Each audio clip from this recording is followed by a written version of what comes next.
Calculator Guys Studio.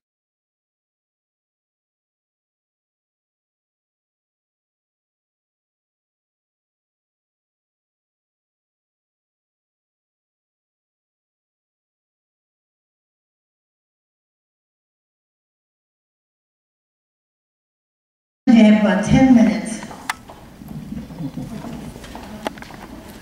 Any questions? Shanarika Perry is here in the audience. Thank you so much for doing that. Oh, that's great. I just want to thank Dr. Dunn because he spent years and years and years on the book. So it was very easy for us to just take his book and make it a documentary, but we couldn't have done it without Dr. Dunn. So.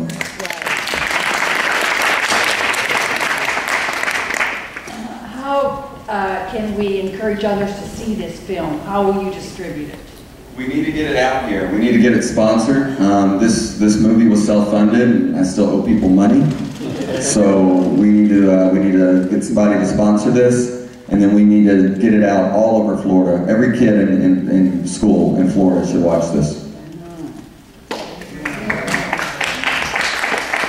I just would also like to thank Dr. Dunn and Shanarika Perry, everybody who was a part of the film for helping out, because without you and without all of you guys, it wouldn't have been possible. And definitely Carlton for pulling everything together, man. It was a blessing. Definitely Corey with the third camera all day. Nah, but it was a blessing, man. It was, and I hope you guys got something from it, because we put a lot of love and effort into this project. So we just hope you really enjoyed it. I want to see it, yeah. It'll be in the Bahamas Saturday. Saturday at 1. We're going to the Bahamas with it. So it's going to be on public TV? Well, once it gets sponsored, we're willing to do whatever we want with it. I mean, the goal is to get it in schools, but obviously we'd love to have it on PBS. I mean, does it have to be sponsored to get our film stuff? It doesn't have to be sponsored, but we got some bills to pay, so, we put a lot of time and a lot of energy. How much does it cost? I can't go into that, but, we can talk after. Yeah. Yes, ma'am. But more specifically, what steps do you intend to take to get it out there? For instance, would you say, for example, go to a church and see if the young people in the church could get it out to their schools?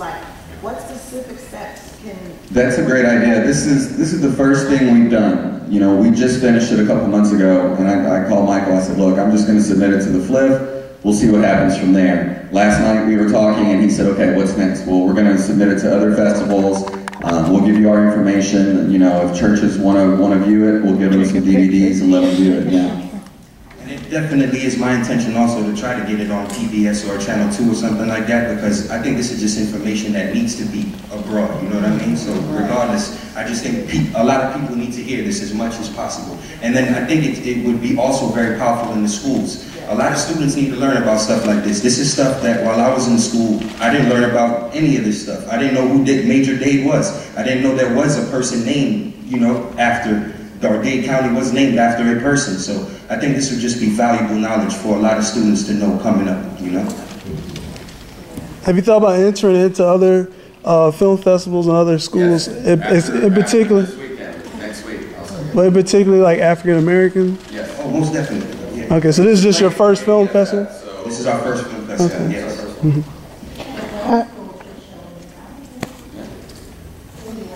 And I think when people like you go out and say that you watch this and you encourage other people to watch it, that's going to help us as well. Word of mouth, the best promotion.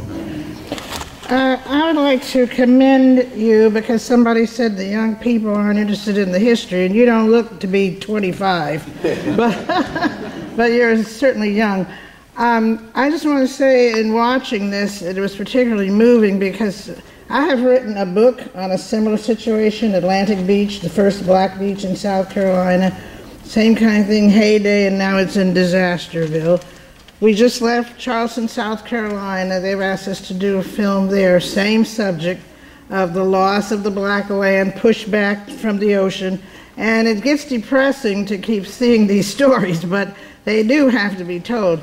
I mostly have a sales pitch than a question. and I've spoken to the two gentlemen before this meeting. I'm working with my son on a movie about the Trayvon Martin situation. And we're focusing on the city manager there. Like the lady says, what are the people in power doing? This is my career.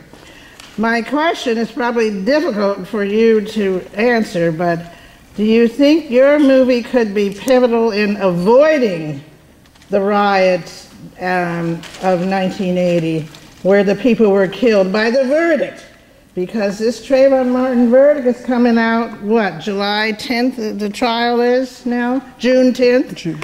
I know the NAACP in Charleston, they're meeting weekly. What can we do? What can we do to prepare our people so we don't get killed trying to defend the honor of this one young boy? But anyway, you addressed it, you had his picture there, and you showed what happened to Overtown. So I think this might be a way to distribute, you know, an angle. But I'll work with you on that, and I'm glad you're going to work with me on my film.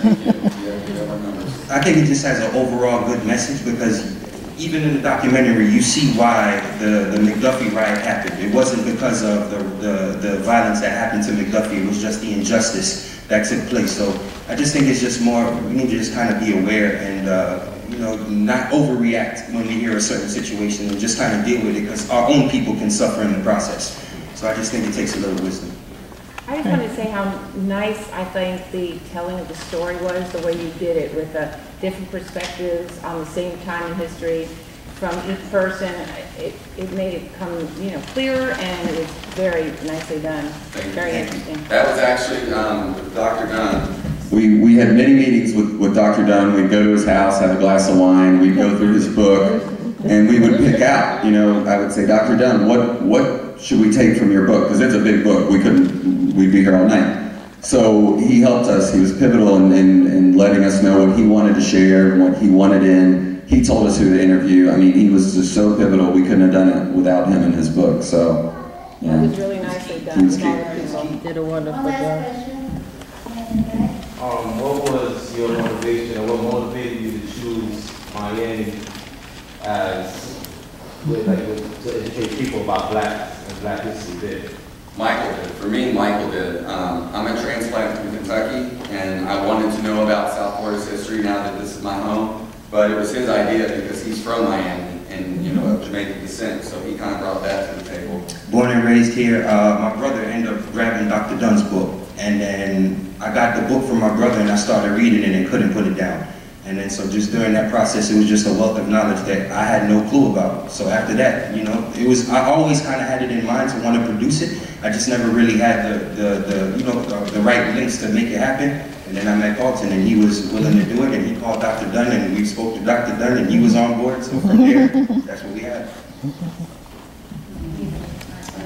Thanks everyone. Yeah.